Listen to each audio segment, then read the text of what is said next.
an icon of the game, respected by the best players in the world, a trailblazer for Japanese football, and a history maker. This is the incredible story of the world's oldest professional footballer, Kazuyoshi Miura.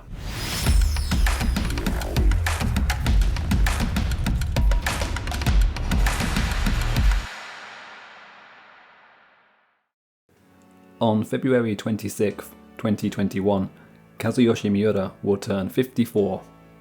The following day, he will likely be part of the Yokohama FC squad that takes on Oita Trinita on the opening day of the J1 season. Today, Kazu is famous, of course, as the world's oldest professional footballer. But there's more to Kazu than just his age.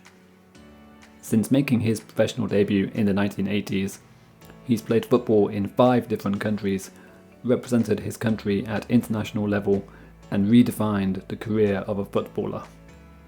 No wonder he's referred to as King Kazu. To tell the story of Kazu, we need to go back to his hometown.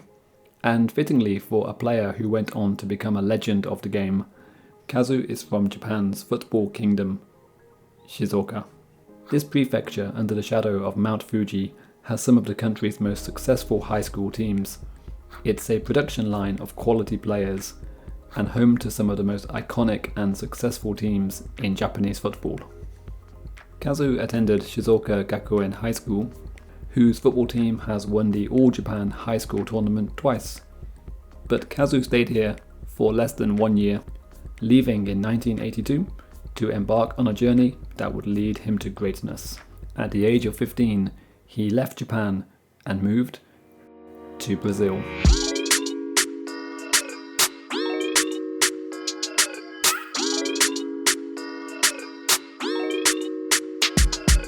He arrived in Sao Paulo unable to speak Portuguese, alone in a completely different culture.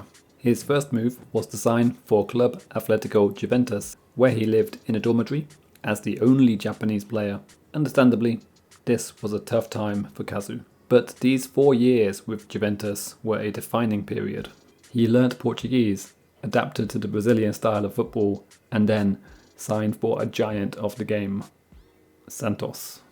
In 1986, Kazu joined Santos, signing his first professional contract. It was the beginning of a journeyman spell in the football-loving nation, where he would go on to join clubs such as Palmeiras, Matsubara, and Coritiba. He enjoyed a final stint at Santos in 1990, before it was time to go home to embark on arguably the most successful spell of his career. Kazu returned to Japan as a star. He was a household name in a country that was really starting to get into football. So where better for him to go than the dominant force of the time, Yomiuri SC. Kazu linked up with fellow national team stars Rui Ramos and Tsuyoshi Kitazawa as Yomiuri won the final 2 editions of the Japan Soccer League. And in 1992, Yomiuri SC became Verdy Kawasaki, a founding member of the J.League. And both Verdy and Kazu hit the ground running in the new professional era of Japanese football. Kazu scored 20 league goals as Verdy won the first ever edition of the J.League. Verdy also won the second season's title, with Kazu notching up another 16 league goals. And as if all that wasn't enough, Verdy also won the first 3 J.League Cups. Kazu continued to rack up the goals for Verdy, scoring 23 in all competitions in 1995 and 30 in 1996, when Verdy also won the Emperor's Cup. During this time, Kazu also spent some spells overseas, which we'll take a closer look at later. But he left Verdy for good in 1998, and when he returned to Japan the following year, he signed for Kyoto Purple Sanga. It was only a short 18-month spell in Japan's ancient capital, but Kazu hit the back of the net almost every 2 games, ending with 24 goals in 51 appearances. For his next move, he stayed in Kansai, heading to Vissel Kobe for a 5-season stint in J1 that heralded 29 goals in 127 appearances. As mentioned earlier, Kazu's spell in Brazil wasn't his only experience playing overseas. He managed to embark on 3 other footballing voyages, When Kazu was arguably at the peak of his powers, after winning 4 league titles in a row with Yomiuri and Verdy, he departed for one of the world's most competitive leagues and made history. In 1994, Kazu became the first Japanese player to appear in Serie A, signing on loan for Genoa. During his time in Italy, Kazu scored 1 goal in 24 games before returning to Verdy. This spell didn't quench Kazu's thirst for European football. In 1998, he tried again, this time in Croatia. Kazu made the bold move to sign for Croatian giants Dinamo Zagreb on a 2-year contract, but it turned out to be a short-lived spell. The Japanese forward made just 12 appearances for the club and left after 1 year. Following this, Kazu was left without a club. He had trials with clubs in England and Scotland, but ultimately decided to sign with Kyoto Sanga.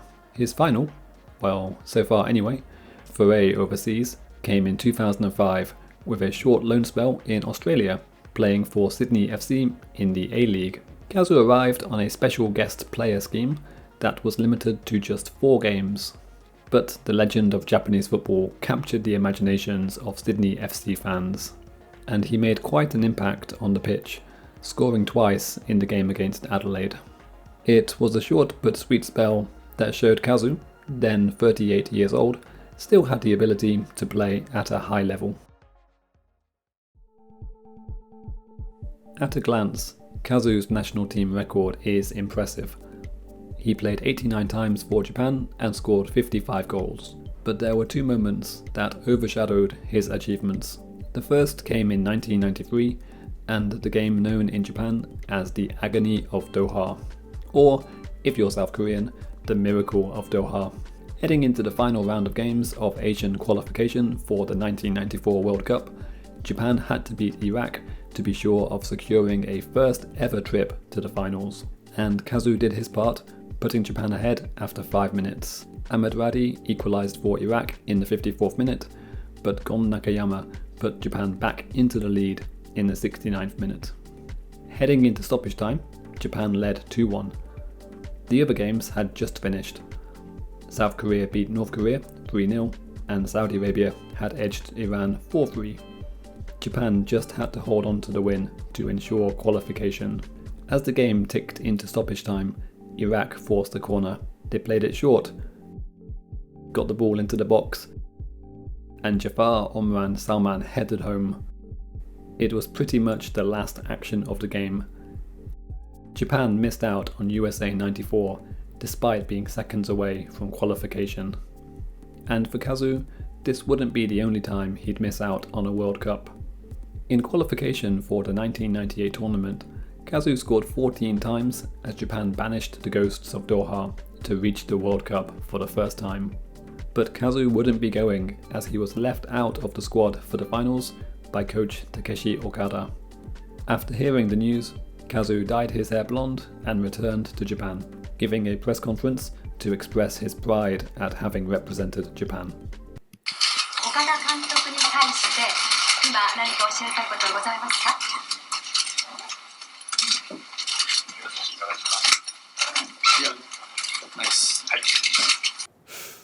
Ouch. Kazu did play for the national team again, but not until 2000, when he made 5 appearances. His final game for Samurai Blue was on June 6th, in a 4-0 win against Jamaica in Morocco. And of course, Kazu got on the score sheet. But that wasn't quite the end. In 2012, Kazu made his debut for Japan's national futsal team. He even took part in the 2012 Futsal World Cup, playing in all 4 of Japan's group stage games.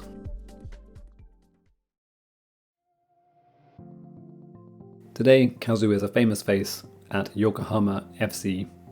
He joined the team in 2005 when they were in J2 and fighting their way up the ranks of Japanese football. Yokohama FC were Japan's first professional supporter-owned club and rose from the ashes of Yokohama Flugels when that club was merged with cross-city rivals Yokohama Marinos. You can hear all about that story in Football Destinations Japan, Yokohama. The link is in the video description. When Kazu signed for Yokohama FC, they were a struggling J2 side, with one of the lowest budgets in the league. But in 2006, they incredibly won the title to gain promotion to J1. Kazu was going back to the top flight as a 40-year-old.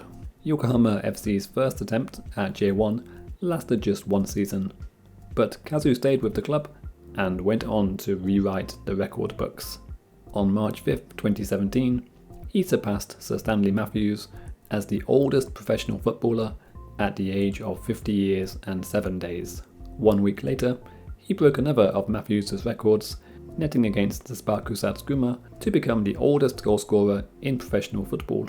And on September 23, 2020, Kazu started a J1 game against Kawasaki Frontale, becoming the oldest player in the world to appear in a professional top-flight league. In 2021, he'll once more be on the books at Yokohama FC in J1. Expect more records to be broken. It's difficult to overstate the importance of Kazu to Japanese and even world football. For Japanese players, he was a trailblazer, leaving Japan at 15 to make a name for himself in Brazil, where the football scene is one of the most competitive in the world, was a game changer.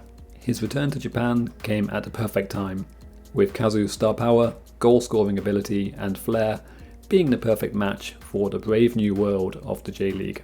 Over the years, he continued to challenge himself, looking for opportunities overseas to find new footballing experiences.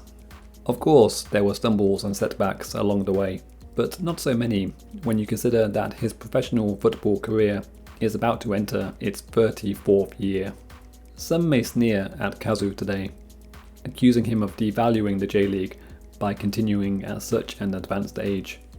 Cynics could also argue that Yokohama FC only renew his contract for marketing reasons. But those views miss the big picture. Kazu can still play. At 54, he's still agile, still strong, and still motivated.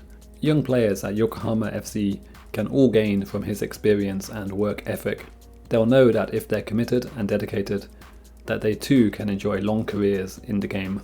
When I went to watch Yokohama FC last season, I was so excited when I found out that Kazu was in the matchday squad. And that's something else he brings to the Japanese game, that sense of history and adventure. A player who left home at 15 to sign a professional contract with the same club that produced the likes of Pelé and Neymar.